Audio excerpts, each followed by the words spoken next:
trading card game. The newest set, Prismatic Evolutions, just recently came out, and it seems like the Pokemon Company was not very prepared. Almost every store sold out immediately, and online, honestly. If you find anything online, it's too late. All the prices are jacked up, like double what they should be. People are literally fighting each other over pieces of paper. Cardboard, sorry.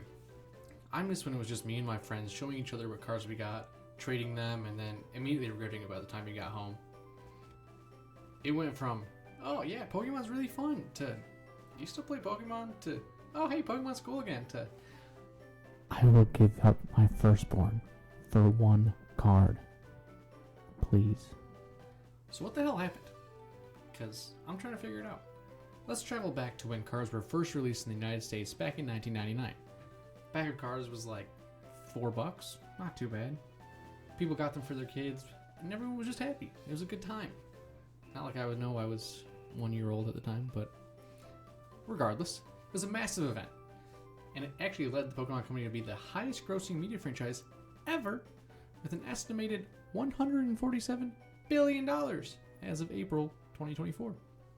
A few years after the initial release, it seemed like Pokemon kind of fell off a little bit, and the craze died down. Or did it? Even though some kids grew up and grew out of it and got older, countless new kids began discovering it at the same time and falling in love with it. It never truly faded to nothingness. But within the last 10 years or so, Pokemon has gotten a lot more popular. And not just for children, people of all ages. I mean, look at me. But why? Why is that? Let's travel back to the summer of 2016, where the release of Pokemon Go happened. The app that got people walking outside to catch Pokemon in the real world. It took the planet by storm. Me too. Like, I finally went for a walk by myself. It was a good time. You should go on a walk right now. Now that you're back. Millions of people who hadn't played or even thought about the franchise was bought back in. Pokemon was cool again. And fun too. But what does this have to do with the cards? Well, although the cards weren't as popular as they are now back then, it definitely had more people glancing over them at their local stores, Target, Walmart, you know. Pokemon was back. I mean, finally, all those kids that grew up with Pokemon finally had disposable income. Why not rip open a few packs? See what's inside. Maybe you pull a Charizard, because Charizard is always relevant somehow. I don't know. Now, let's journey back just a couple of months to October 30th, 2024, where Pokemon released another new app, Pokemon TCG Pocket. This app had a similar effect to Pokemon Go, in the fact that it brought back a lot of people who maybe fell out a bit again. But this time, it brought them back to the cards. Because Pokemon TCG Pocket is an app where you collect and open virtual packs of cards, try to get all of them. Gotta catch them all. It's kind of their thing. And some of the art even featured on these cards was the same as the original artwork on the original cards back in 1999.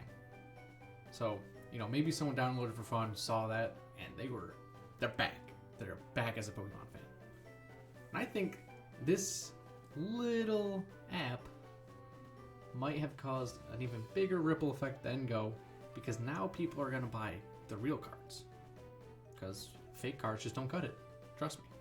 It's not as fun. Now, according to PokeGuardian, look at this nice little thing right here, the sales of Pokemon cards have gone up by at least almost 2 billion cards every year since 2015. Now, I couldn't find anything prior to 2015, but I think it's kind of funny that it coincides with the release of Pokemon Go in 2016 when this started to get tracked. The first outlier spike was from 2021 to 2022, having gone up almost 10 billion cards more than the previous year. This was in the midst of the pandemic, and a lot of content creators turned to opening Pokemon cards for streams and videos, like these. None possibly as huge as when Logan Paul purchased/traded for a single Pokemon card worth over $5 million. Insane. And this caught the eye of local news sources. And I think because of this, it opened a lot of other people's eyes as to what these cards could really be worth. It led to people buying cards in bulk and hoarding them to sell later at crazy prices. The people who do this are known as scalpers, and they have become a plague on the Pokemon TCG community. All over social media, I've seen people posting about the exuberant amounts of boxes and cards they bought. Like, insane amounts that no one person will ever need. All to resell them at just double the price. Like, something that's $30 is like going for like 75 minimum. Easy.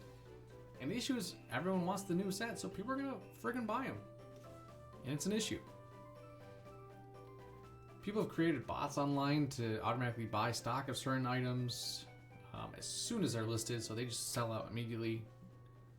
It's really unfortunate for normal people because no one really has the time to just sit around and wait until the exact moment to hit add to cart and check out. It's very frustrating. Like, people just want to buy them, open a pack for themselves, get some for their kids. It's not right. I just want to open some shiny cardboard. Is that too much to ask for? Come on. It's also honestly deterred people from enjoying this hobby. Not only does it affect collectors who, try to get as many as they can, maybe a certain Pokemon, whatever. It also affects everyone who plays the actual card game because, yeah, if you didn't know, there's an actual card game associated with the card game. A lot of people play it. It's very fun. Highly recommend. But yeah, people need certain cards for their decks, and if they can't get them because people are hoarding these boxes, it's gonna cause the hobby to die out. No one wants that. I mean, literally, a new set just was announced for pre-order, and by the time I even knew it was announced, they were all gone. Absolutely insane. It just really sucks for everybody, except those people who somehow get all of those cards. But there needs to be some remedy to this. I'm not sure what it is. I'm just some guy. But hopefully one is found soon, so everyone can go back to just enjoying themselves, enjoying the hobby, enjoying Pokemon, just having a good time. Is that too much to ask for?